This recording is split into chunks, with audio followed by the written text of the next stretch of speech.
Friends, hello everyone. Welcome to the channel. And in this video, I will show you and tell you how you can change ISO on any iPhone. Friends, please don't forget to put likes under the video. Also write your comments and be sure to subscribe to this channel. So let us get started with you friends. And in order to do that, we're going to need to open the camera.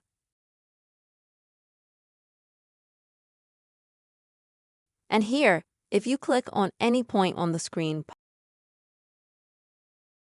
you'll see that you'll get this sun sign.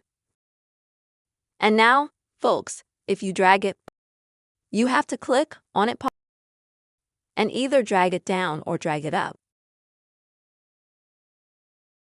When you drag that sign upwards, that way the ISO on your future photo will increase. And just the opposite way when you drag it down, so the ISO will also decrease.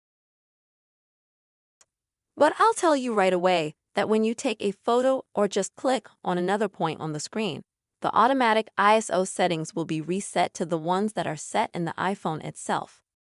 That, friends, is how you can change the ISO on your iPhone very easily. I really hope you found this video useful, friends. Please don't forget to put your likes, also write comments and be sure to subscribe to this channel. Take care.